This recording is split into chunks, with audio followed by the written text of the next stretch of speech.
Hi friends, आज एक job notification आई है AIS की तरफ से। इसमें ये ओनली डिप्लोमा होल्डर के लिए है। जो रोल है आपका डिप्लोमा इंजीनियर ट्रेनिंग की रोल है। रोल डिस्क्रिप्शन देख है to manage production quality and maintenance process को मैनेज करना है। रोल पर्पस क्या है? To ensure a smooth process operation and achieve the result.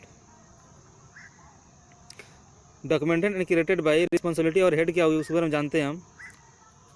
Safety है, सबसे पहले सेफ्टी है। सेफ्टी के लिए ensure safe operating practice are developed as per SOPs to ensure safe and accident free work place in respective process to make all machine danger free. Awareness among employ for safety on shop floor. जो quality में है to report generation of defect on senior to report generation of defect to senior to ensure proper adherence with quality standard as per the customer requirement. Productivity के लिए जो निकली हुई है उसमें आपको जो रोल होगा to run the machine at defined cycle time to eliminate rework generation in process. Cost reduction की उसमें आपको क्या करना होगा to improve the life all the key consumable. Man power development 100% involvement of employees in quality circle and kaizen competition. Shop floor control जो आई है इसमें वो क्या करना पड़ेगा to ensure all the operation are carried out as per the system and job standard to communicate daily issue of shop floor with supervisor to interact with maintenance quality section to resolve daily gaps in plan vs actual execution of monthly improvement plan improve a 5S level on shop floor।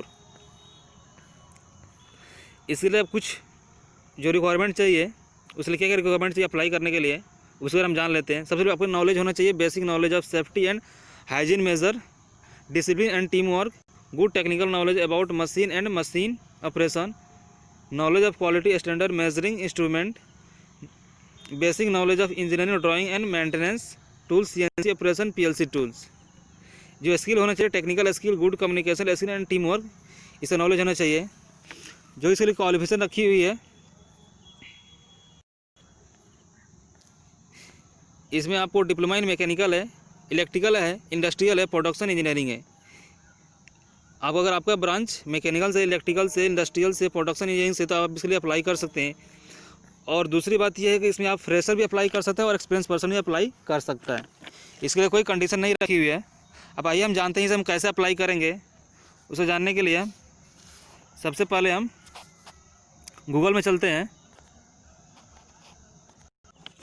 Google में आने के बाद AIS के लिए मैंने search मारा। इस पर सर्च मारने के बाद कुछ इस तरह का दिखाई देगा आपको। इस पर हम क्लिक करेंगे ओपन वैकेंसी पे। ओपन वैकेंसी पे क्लिक करने के बाद ये दिखाई दे रहा है आपको। इसमें सबसे हम लास्ट में आएंगे।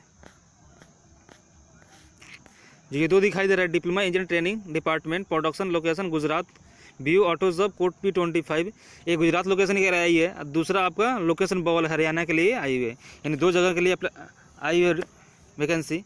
जो आपका लोकेशन पास में और नियर अबाउट हो वहाँ आप अप्लाई कर सकते हैं। अप्लाई हम कैसे कर रहे हैं उस पर हम जान लेते हैं। ये मैं आपको बताया था रोल पर्पस क्या होगा, मैं आपको बताया था, डिस्क्रिप्शन दे रखा था, नोटिफिकेशन में दे रखा था। क्वालिफिकेशन में हमने बता दिया जहाँ क्या क्या क्वालिफिकेशन होना चाहिए, नॉलेज बता दिया क्या क्या नॉलेज होना चाहिए, स्किल भी बता दिया क्या क्या स्किल होना चाहिए। इसको हम अप्लाई करने के लिए अप्लाई नाउ पर हम क्लिक करेंगे। क्लिक करने के बाद हम यहाँ पे आएंगे। यहाँ अप्लाई करने आप दो तरीके से अप्लाई कर सकते हैं। एक तो आप अपना CV ये ईमेल careers@esglass.com पे आप भेज सकते हैं, या आप फॉर्म फिलअप करके अप्लाई कर सकते हैं। फॉर्म फिलअप करने के लिए आपको ऐसा सा अपना टाइटल डालना पड़ेगा, फर्स्ट नेम डालना पड़ेगा, लास्ट नेम डालना पड़ेगा, डेट ऑफ बर्थ डालना पड़ेगा, ईमेल डालना पड़ेगा, कॉन्टैक्ट नंबर डालना पड़ेगा। उसके बाद आप कहाँ से बिलोंग करते हैं अपना स्टेट डालना पड़ेगा, सिटी डालना पड़ेगा, अपना परमानेंट एड्रेस डालना पड़ेगा। उसके बाद अंडर ग्रेजुएट जो क्वालिफिकेशन है वो डालना पड़ेगा। अगर आप डिप्लोमा होल्डर तो डिप्लोमा डाल देंगे आप। उसके बाद अगर पीजी आपने कर रखा है तो पीजी भी डाल सकते हैं। आपने कौन सी स्टेट से डिप्लोमा किया वो आपको डालना पड़ेगा। कितने साल का एक्सपीरियंस है वो यहाँ पर डाल देंगे। आप जहाँ पे काम कर रहे हो उसका सैलरी कितनी है वो भी डाल सकते हैं। कौन सी पोस्ट पे काम कर रहे हो वो भी डाल सकते हैं यहाँ पे। उसके बाद फंक्शनल एरिया कौन सी है वो डाल सकते, यहाँ पे डाल देंगे। इंडस्ट्री किस टाइप की इंडस्ट्री तो वो भी डाल सकते हैं। आपकी सैलरी कितनी है वहाँ पे यहाँ पर डाल सकते हैं। आप यहाँ पे आप कौन सी पोजीशन अप्लाई कर रहे हो वो भी डाल सकते हैं। और जॉब कोड यहाँ पे डाल सकते हैं जो आपको नोटिफिकेशन में दिए रखा है वहाँ पे। इसके बाद यहाँ पे अपना CV अपलोड करके यहाँ पे सबमिट कर देंगे तो आपका अप्लाई हो जाएगा। अगर वीडियो अच्छी लगी हो तो लाइक करें, अपने दोस्तों तक शेयर करें और इसी तरह के जॉब नोटिफिकेशन पाने के लिए चैनल को सब्सक्राइब करें।